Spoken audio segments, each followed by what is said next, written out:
Hello मेरे प्यारे बच्चों, कैसे हैं आप लोग और आपकी पढ़ाई कैसी चल रही है। आई होप कि बहुत ही अच्छे होंगे और पढ़ाई भी आपकी बहुत ही अच्छी चल रही हो। तो चलिए हम लोग चलते हैं। आज हम लोग देखेंगे अनसॉल्व पेपर जो है भौतिक विज्ञान का, ठीक ना, 12 का भौतिक विज्ञान। और हम लोग पहला मॉडल पेपर करेंगे, यानी कि 2025 का मॉडल पेपर करेंगे।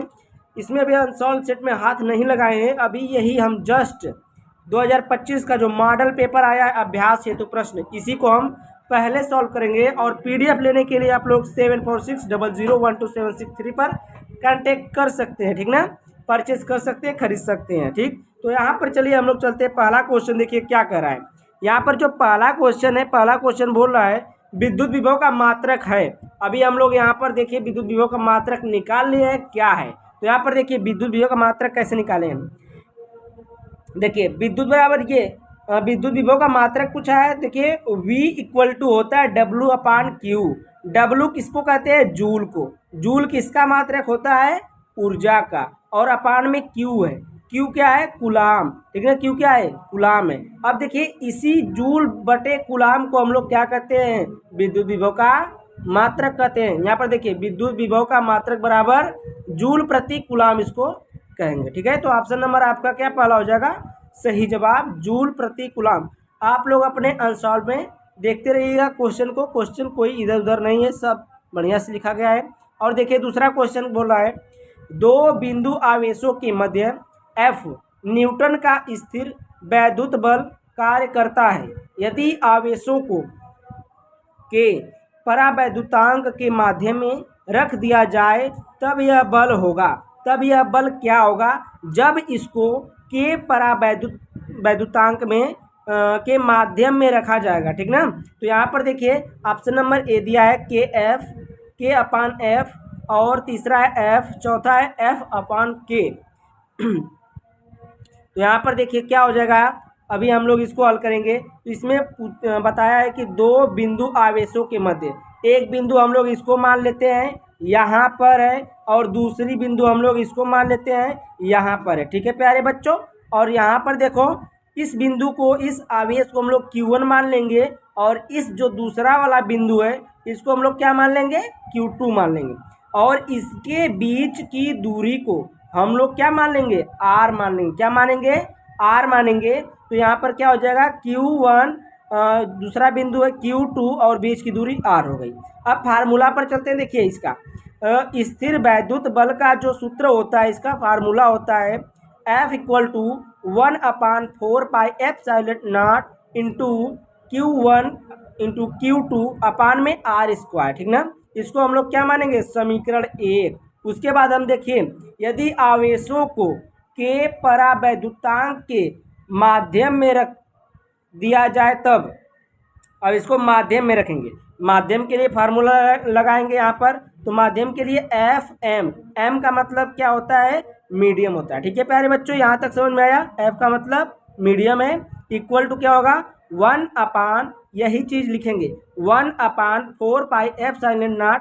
और यहाँ पर क्या है, के परावैद्युतांक के माध्यम में रख रहे हैं, तो यहाँ पर क्या हो जाएगा, के हो जाएगा, ठीक है। यहाँ तक समझ में आया। Q1 इंटू Q2 अपान R²। समीकरण नंबर इसको क्या मान लेंगे हम लोग, 2 मान लेंगे। क्या मान लेंगे, समीकरण नंबर 2। हम देखिए यहाँ पर टाइम नहीं बढ़ाते, ठीक ना। हम सोचते हैं कि कितना जल्दी बच्चों को समझा दिया जाए कि बच्चे जल्दी से अपना आंसर सेट पूरा कर लें, ठीक है। तो हल कर लीजिए क्वेश्चन को, बहुत ही अच्छा क्वेश्चन, इसमें आंसर भी नहीं दिया रहता है। तो यहाँ पर देखिए हम लोग समीकरण 1 समीकरण 2 से चलेंगे। तो समीकरण 1 बटे समीकरण 2, तो यानी कि समीकरण 1 भागे समीकरण 2 भी हम लिख सकते हैं। तो यहाँ पर देखिए हम लोग समीकरण 1 समीकरण 2 लिख लिए हैं। तो देखिए समीकरण 1 आपका f है, और f इक्वल टू होता है आपका ये, और अपान में एफ एम, ठीक ना। तो यहाँ पर देखिए 1/4πε0 इंटू Q1 Q2 अपान में R², ठीक है, पूरे के बटे। यहाँ पर देखिए पूरे के बटे, ये पूरा f था, ये पूरा f था, और ये जो नीचे वाला हिस्सा है पूरा FM है, ये पूरा क्या है, FM है, ठीक है। तो यहाँ पर 1/4πε0 के इंटू में Q1 इंटू Q2 अपान में R²। अब देखिए यहाँ पर देखिए R², ये Q1 Q2 अपान R² से Q1 Q2 अपान R² कट जाएगा, ठीक है, ये कट जाएगा, ठीक। अब देखिए जो बचा है इसका हम लोग क्या करेंगे, बाह्य और आंतरिक हम लोग गुणा करेंगे। इसका हम लोग इसमें गुणा करेंगे और इसका इसमें करेंगे, तो ये ऊपर जाएगा और ये नीचे। तो यहाँ पर देखिए हम इसका गुणा करेंगे इसमें, तो ये जाएगा 4 पाई एप्सिलॉन नॉट के, ये हो जाएगा। और इसका गुणा इसमें करेंगे तो ये जाएगा 4 पाई एप्सिलॉन नॉट। ठीक है, तो अब देखिए 4 पाई एप्सिलॉन नॉट से 4 पाई एप्सिलॉन नॉट से अपने घर गया और यहाँ पर बचा क्या, के अपान 1 बचा। ठीक है, तो F upon F M equal to K upon 1, ये आपका बचा। ठीक है बच्चा, ये बचा। तो यहाँ पर देखिए एफ इक्वल टू क्या हो जाएगा, ये यहाँ पर मल्टीप्लाई हो जाएगा, तो ये हो जाएगा के इंटू एफ एम। अब हमें निकालना क्या है, किसका मान निकालना है, एफ एम का। किसका मान निकालना है, एफ एम का। परावैद्युतांक के माध्यम में मान निकालना है, तो ये हो जाएगा F M equal to F upon के। ये आपका क्या हो जाएगा, ये आंसर हो जाएगा। ठीक है मेरे प्यारे बच्चे, यहाँ तक समझ में आई ना बात। तो आपको आगे बने रहना है मेरी वीडियो में, और वीडियो को पहले लाइक करिए और चैनल को पहले सब्सक्राइब करिए, ताकि ऐसी ऐसी वीडियो आपको फटाफट मिलती रहे जब मैं चढ़ाऊँ।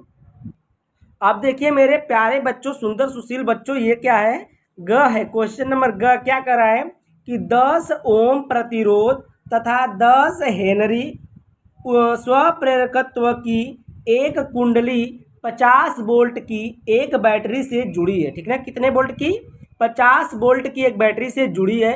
कुंडली में संचित ऊर्जा है, कुंडली में संचित ऊर्जा क्या है, आपको क्या करना है, बताना है। संचित ऊर्जा यानी कि ई का मान आपको बताना है। तो यहाँ पर देखिए क्या होगा, ऑप्शन दिया 125 जूल, ऑप्शन सेकेंड है 62.5 जूल, ऑप्शन 3 है, तीसरा है 250 जूल, ऑप्शन नंबर 4 है 500 जूल। तो यहाँ पर देखिए आर बराबर आपका 10 ओम दिया है, यानी कि प्रतिरोध दिया है 10 ओम।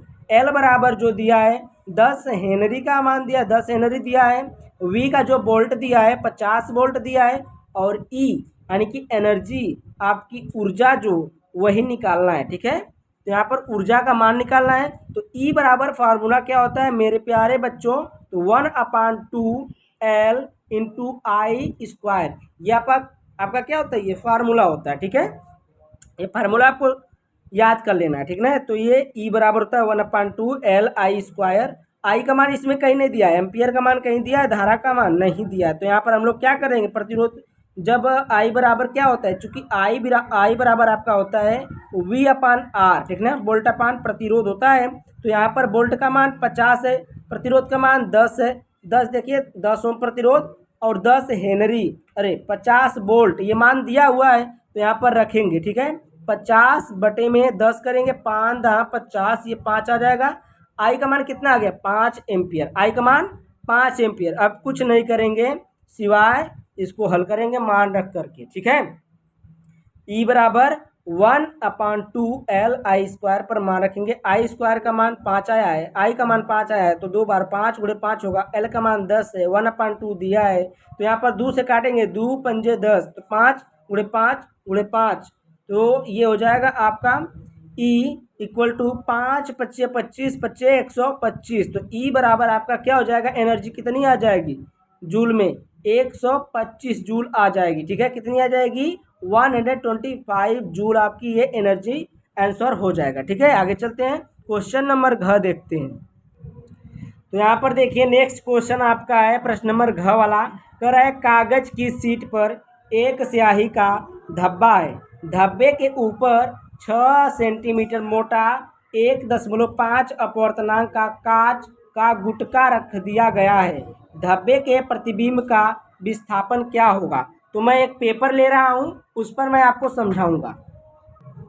तो यहाँ पर देखिए क्या है, यहाँ पर एक कागज का शीट ले लिया हूँ मैं। अब देखिए यहाँ पर एक स्याही का धब्बा कैसे अभी बना रहा हूँ। तो यहाँ पर देखिए गुटका रख दिया गया है धब्बे की प्रतिबिंब। यहाँ पर देखिए ये है आपका, मान लीजिए, हम मान लीजिए कह रहे हैं, ठीक है ना, मानना है। ये आपका हो गया कागज की शीट, इस पर क्या है, एक धब्बा। यहाँ पर मान लो एक धब्बा है, क्या है मेरे प्यारे बच्चों, यहाँ पर एक धब्बा है। उसके बाद देखिए यहाँ पर क्या है कि 6 सेंटीमीटर मोटा, धब्बे के ऊपर 6 सेंटीमीटर मोटा एक कांच रखा गया है। ये देखिए कांच है, कितना मोटा है भाई, ये 6 सेंटीमीटर है। तो इसकी जो मोटाई यहाँ पर देखिए 6 सेंटीमीटर हो गई। और ये इसका जो अपर्तनांक है मेरे प्यारे बच्चों, यन बराबर आपका अपर्तनांक होता है 1.5 दिया है। यहाँ पर से यहाँ पर की जो दूरी इसकी है ना, बीच वाली दूरी, यही बताना है, वाई का मान आपको बताना है। वाई निकलेंगे तो उसके बाद आपका विस्थापन निकल ही जाएगा, ठीक है। और देखिए, जब हम लोग कांच, यहाँ पर ये कांच रखे हैं, अगर किसी किरण को यहाँ पर से हम गुजार देते, मान लीजिए ये है, ठीक है, यहाँ से कोई ये धब्बा है, यहाँ से हम लोग अगर कुछ देख रहे हैं इसको, तो ये दिखता कहाँ से है? अगर बाहर देखते हम लोग तो ये सीधा सीधा दिखता, सीधा सीधा दिखता ना, सीधा सीधा ऐसे दिखता। कैसे दिखता? ऐसे, अरे यार टेढ़ा हो गया है थोड़ा सा, देखिए ऐसे सीधा दिखता, ऐसे सीधा हो गया, मान लो ऐसे सीधा, ऐसे सीधा दिखता, ठीक ना। ये वाला नहीं है, ये वाला नहीं है, तो हम लोग यहाँ से खींच लेते हैं इसको, ये वाला है, ठीक है।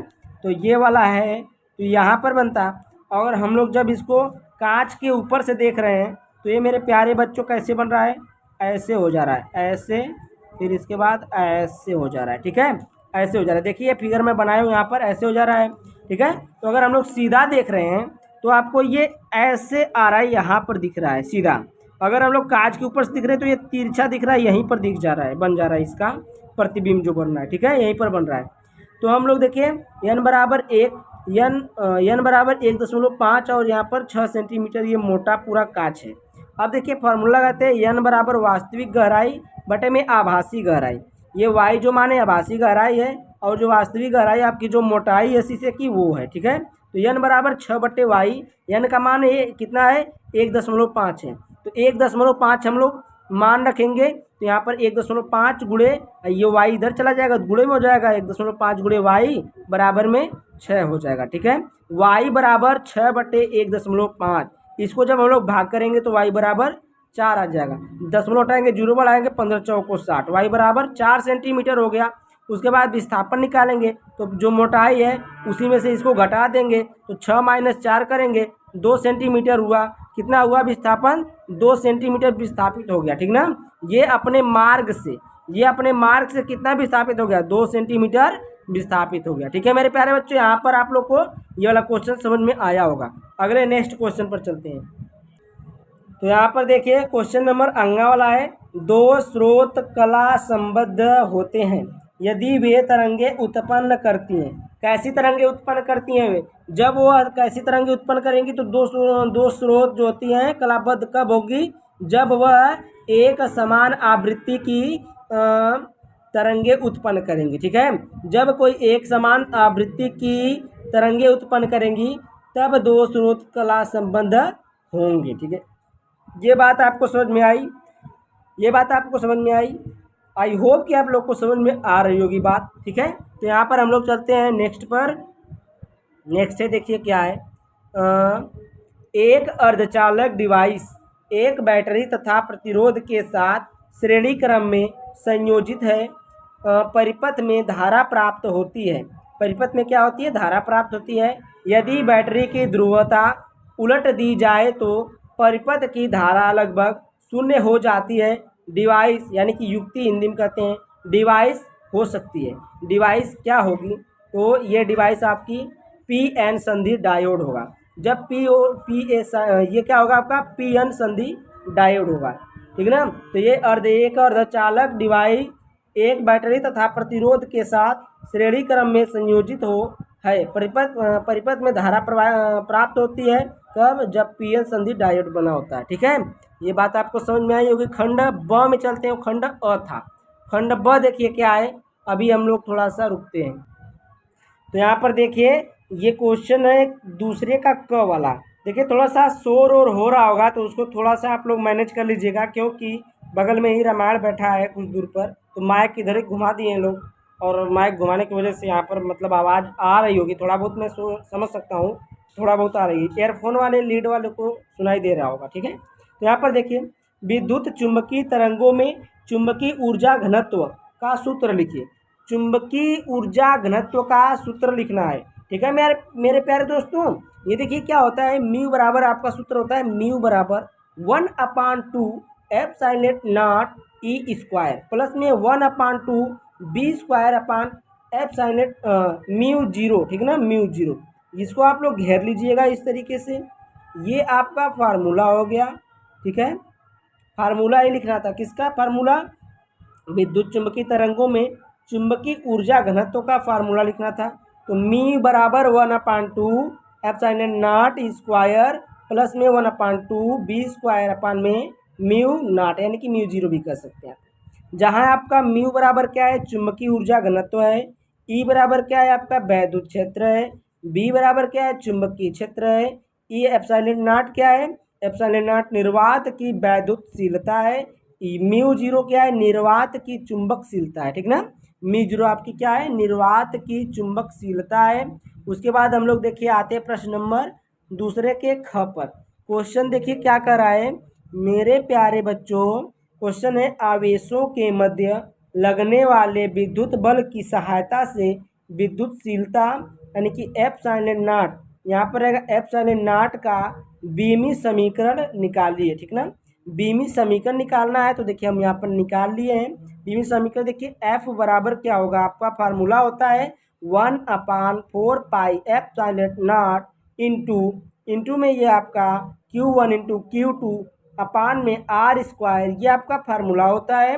फार्मूले से हम लोग क्या करेंगे? बीमी सूत्र निकालेंगे। तो देखिए जब हम लोग इसको भेजेंगे इधर तो क्या हो जाएगा? Q1 into Q2 equal to F into 4 pi epsilon naught R square हो जाएगा, ठीक है। इतना होगा, ये ऊपर चला जाएगा, ठीक ना, इधर गुणा कर देगा और ये इधर गुणा कर देगा, सब बराबर में आ गए, ठीक है। तो Q1, ठीक है, तो ये क्या हो जाएगा? Q1 into Q2 equal to F into 4 pi epsilon naught R square.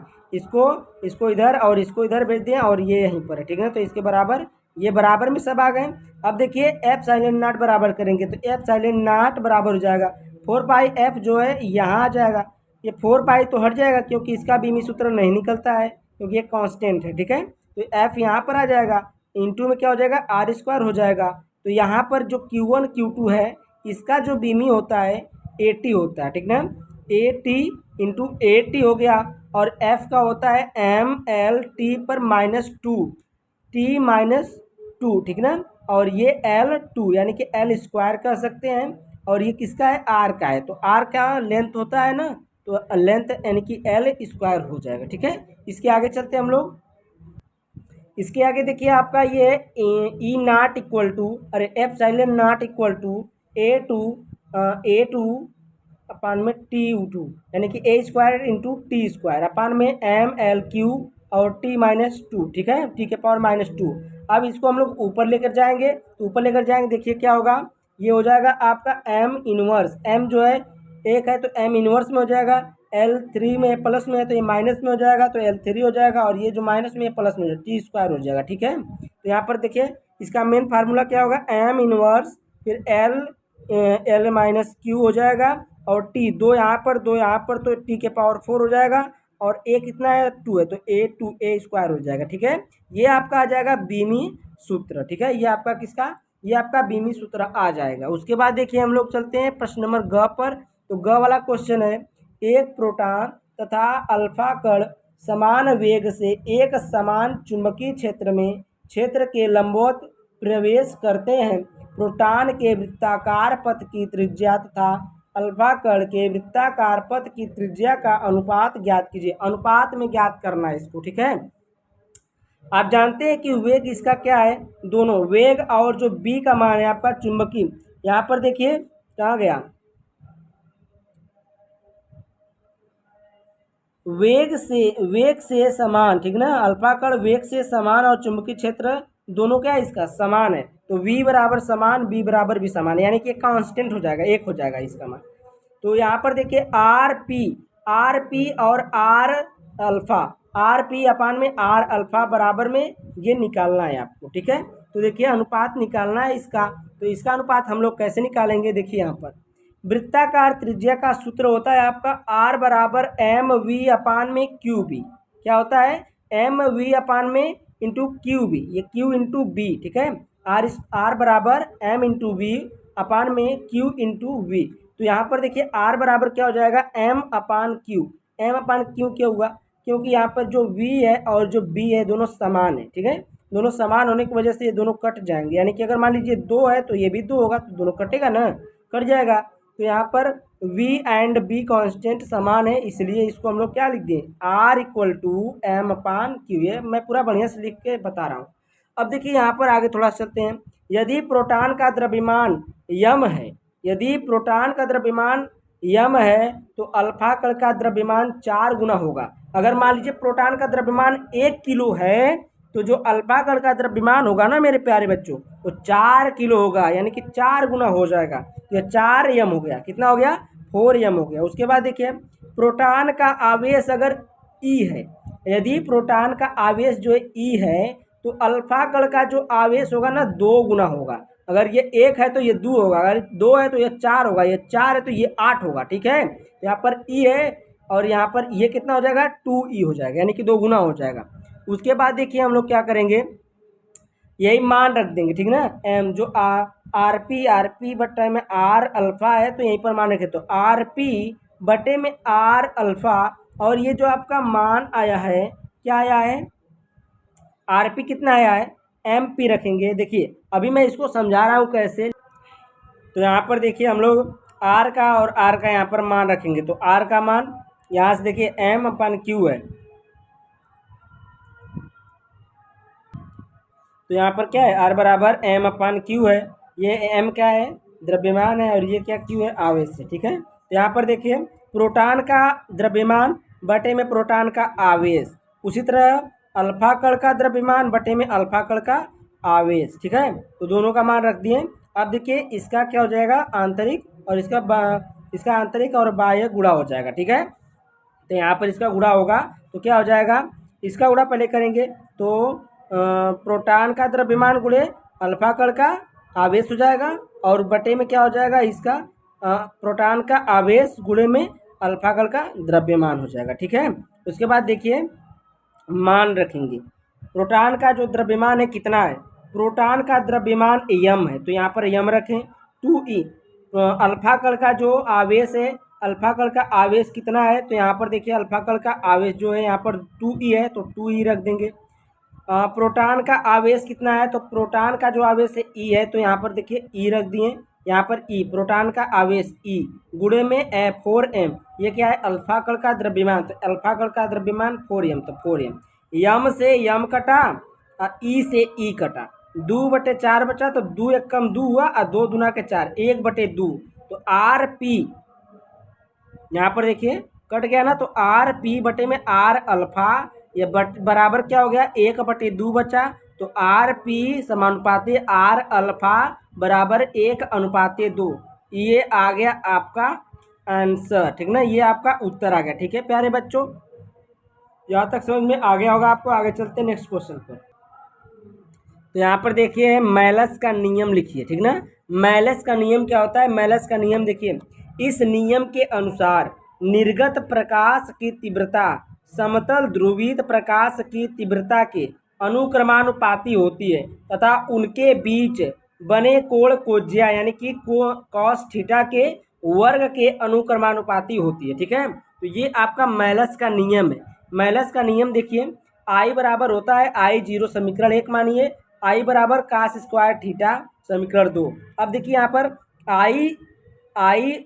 आई बराबर नहीं, ये आई समानुपाती है। ठीक है, अनुक्रमानुपाती, तो आई अनुक्रमानुपाती क्या हो जाएगा, दोनों समीकरण को मिलाया जाएगा तो I0 यानी कि I0 इंटू में कास स्क्वायर थीटा। तो यहाँ पर जो समानुपाती का चिन्ह है इसको हटाएंगे तो आई बराबर हो जाएगा के, एक स्थिरांक लगाएंगे I0 और कास स्क्वायर थीटा, ये मान हो जाएगा। जहाँ पर के बराबर कितना होता है, 1 होता है, तो आई बराबर क्या हो जाएगा, I0 कास स्क्वायर थीटा, ये आपका आंसर हो जाएगा। ठीक है, तो मेलस का नियम यही है। उसके बाद देखिए प्रश्न नंबर दूसरा का अंगा वाला है। अंगा वाला कह रहा है हाइड्रोजन परमाणु की प्रथम कक्षा के इलेक्ट्रॉन की ऊर्जा -13 कितना है, 6 इलेक्ट्रॉन वोल्ट है, -13.6 इलेक्ट्रॉन वोल्ट है। इसकी तीसरी कक्षा की ऊर्जा ज्ञात करिए, यानी कि ऊर्जा क्या होगी आपकी तीसरी कक्षा की पूछा है। पहले देखिए प्रथम कक्षा की इलेक्ट्रॉन की ऊर्जा कितना है, -13.6 इलेक्ट्रॉन वोल्ट है। अब देखिए यहाँ पर फार्मूला क्या होता है कि ई एन है संख्या, किसकी संख्या, कक्षाओं की संख्या। एक हो तो एक रखेंगे, दो हो तो दो, तीन है तो तीन रखेंगे। तो यहाँ पर देखिए ई बराबर N equal to minus 13.6 electron volt बटे में एन स्क्वायर। ये फार्मूला एन बराबर क्या होता है, 3 होता है। यानी कि तीसरी कक्षा पूछा तो एन बराबर क्या होगा, 3 होगा। अगर दूसरी कक्षा पूछता तो एन बराबर 2 होता। ठीक है, तो यहाँ पर देखिए ई3 हो जाएगा, एन का मान रखेंगे ई3 बराबर में -13.6 इलेक्ट्रॉन वोल्ट। तो यहाँ पर एन बराबर 2 है तो एन का स्क्वायर हो जाएगा। जब एन का स्क्वायर होगा तो यहाँ पर 9 हो जाएगा। -13.6 इलेक्ट्रॉन वोल्ट बटे में 9, ये जब भाग होगी तो ई3 बराबर हो जाएगा -1.51 इलेक्ट्रॉन वोल्ट। ये आपका क्या आ जाएगा, यही आपका क्या हो जाएगा, आंसर हो जाएगा। ठीक है, तो आगे चलते हैं। देखिए ये वाला क्वेश्चन है, ये क्वेश्चन है कर रहा है प्रकाश के विवर्तन से क्या तात्पर्य है। प्रकाश के विवर्तन से क्या तात्पर्य है, जब प्रकाश गमन करता है तो प्रकाश के रास्ते पर जब कोई छोटी सी वस्तु आ जाती है तो प्रकाश उसके किनारों से मुड़कर निकल जाता है। इसी घटना को प्रकाश का विवर्तन कहते हैं। जैसे मान लीजिए ये कोई पेन है, ये कोई पेन का ढक्कन है और ये प्रकाश है। ये प्रकाश अगर इधर से जा रहा है, ठीक है, तो इसके बीच में अगर कोई छोटी सी वस्तु आ गई, ये छोटी सी वस्तु आ गई तो इधर से भी प्रकाश जा सकता है, इधर से भी प्रकाश, इधर से भी प्रकाश और नीचे से भी प्रकाश जाएगा। ठीक है, तो इसी को हम लोग क्या कहते हैं, विवर्तन का मतलब इसी घटना को हम लोग प्रकाश का विवर्तन कहते हैं। ठीक है ठीक है प्यारे बच्चों, तो यहाँ पर देखिए विवर्तन आपको समझ में आ गया कि प्रकाश का विवर्तन क्या है। तो ये आपका क्या हो जाएगा, जब कोई प्रकाश गमन करता है तो प्रकाश के रास्ते पर जब कोई छोटी सी वस्तु आ जाती है तो प्रकाश उसके किनारों से मुड़कर निकल जाता है। इसी घटना को प्रकाश का विवर्तन कहते हैं। ठीक है, तो यहाँ तक आपको समझ में आएगा। प्रश्न नंबर 2 का यानी कि अंतिम क्वेश्चन प्रश्न नंबर 2 का करा चुके हैं। अगर हम लोग कराएंगे तो नेक्स्ट क्वेश्चन अगली वीडियो में आएगा, प्रश्न नंबर 3 वाला। Thank you, bye bye for watching my video. PDF के लिए कांटेक्ट कर सकते हैं 74 612 763 पर। ठीक है, thank you, bye bye for watching my video.